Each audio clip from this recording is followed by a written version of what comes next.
Welcome to an episode of Beats. We're going to show you how to build $1 million product in beads that can beat the best competitive products on the market. We're going to start by taking an app from McDonald's.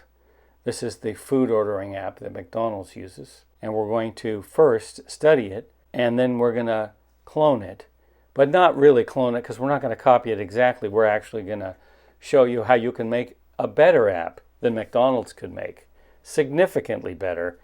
And I'm going to start by explaining some of the characteristics of the McDonald's app, and then we'll go into how do you design something with beads, and then I'll show you how you build it, and then we'll talk about how you test it.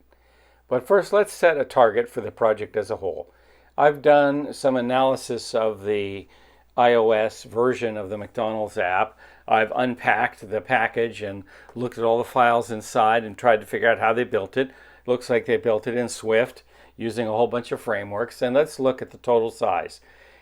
The compiled code is about 300 megabytes. And the reason it's so huge is that McDonald's is using 66 frameworks. And of course, that's dragging in tons of extraneous code. The total file size, including the art assets and the other things that are in the app, is 431 megabytes. And that does not include the art for the products on the McDonald's store. This is just the built-in art for the app itself, the icons and all the things that are inside. So it's gigantic, ridiculous.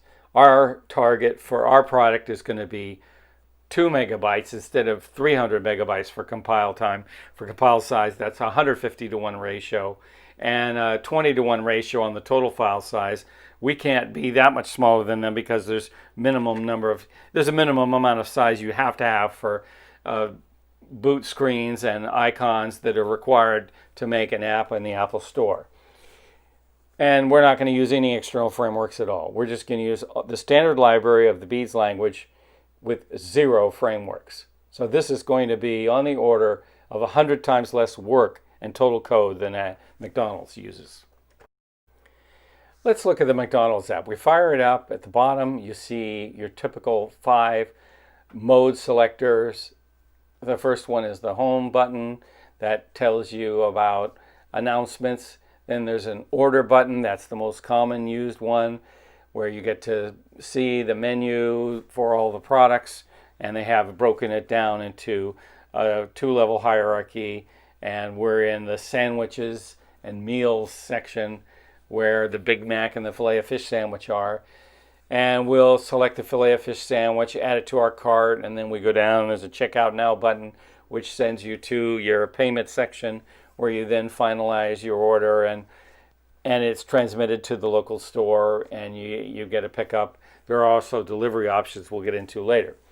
But this is your basic operation of the product. But I want to bring some flaws in the product to your attention. First of all, it only runs in portrait orientation. Secondly, there are some very small print on that product. Now, I'm going to go to a Photoshop screenshot. So I took a screenshot of the app, brought it into Photoshop, and then setting the DPI parameters correctly so that I can experiment, I will show you that they are using typefaces below 6-point type. I've marked some samples that I added to this screen that show 6-point, 5-point, and 4-point text. You can see that the little disclaimer at the top is 4-point type. And the text that says offer valid only for underneath the free McCafe button, that is below 6-point, looks like 5, maybe even less. And then the text underneath the icons is significantly less than 5, probably 4-point. I mean, they're out of their minds. It's against the law to do this, to put in text that is microscopic. A huge fraction of people cannot read text that small. So this is a gigantic mistake in the app. In other words, you don't even have to get past the first screen and you've already seen how McDonald's has botched the job. So our goal in our version is to have no type less than 10 point. We're going to double the minimum size of text in our version. So this is one of the goals we're going to have. Not only are we going to be 100 times less code, we're going to make a better product than they did. Let's estimate that they spent $1 million at least building this app. They probably spent $1 million testing it because they're a giant corporation and money is no object for a company their size. They earned back this development budget in the first day of sales of McDonald's. I mean, they have, 50,000 restaurants. They do $1 billion a day at least. So it doesn't matter how much they spend on the app. But I am going to show you how you can build in beads a product that exceeds the competition that had $1 million, and that a single person can build a product that's better than a large team build, and that you as a single individual can beat a giant corporation, one of the biggest corporations in the world. You can outperform them with our tool.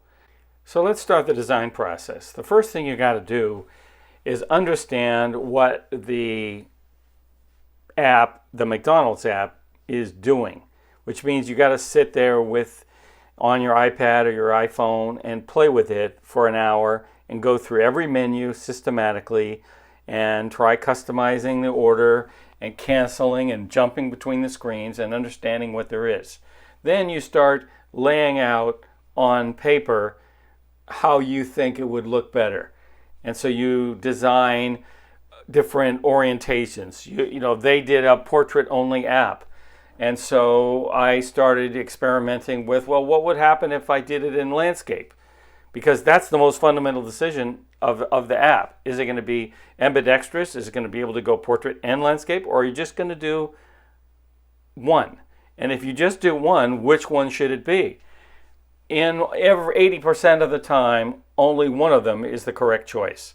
You can't actually make some apps work in one of the orientations. This particular app, I have very strong suspicions that it would be better in landscape. So I am going to start designing it in landscape. Now this is the exact opposite of every other food ordering app that I know of. Grub Hub, Uber Eats, McDonald's, Taco Bell, every single one of them is doing portrait. But they're wrong. And I'm going to show you in this design how I'm going to achieve that 10-point legible text when they're running 5-point, because they have been cramped by the horizontal width. And when you go into landscape mode, you have a lot more width. Don't be afraid to buck the current tide. Even if everyone does it one way, don't be afraid to go the opposite way, because maybe they were wrong. You have to carefully consider both designs, try them out on paper before you commit to drawing it in Photoshop. I highly recommend that you get an old copy of, say, Photoshop 6 or the CS Suite before they had the subscription. You don't need a current version, just any old version of Photoshop. It's such a superior product to everything else I've ever seen, just in terms of all the little things it can do about resizing screens and trimming things and cropping. It is very precise. It gives you control over the DPI, and it really helps you visualize your product very precisely. So try to dig up an old version of Photoshop. That's all we're going to talk about in this episode. In the next episode, we'll start to talk about how do you program it and how do you arrange your product after you've done your preliminary design, which we did with these sketches. The next phase is actually laying out Photoshop screenshots, and then once you've done some in Photoshop or any other painting tool will also would work, then you can start to code from that. The way you work in beads is you make a sketch in pencil, then you do a quick layout in a drawing program to double check the proportion and relative sizing. Then you go into the coding. So it's always a 3-step process where each one makes it, of course, more work to change.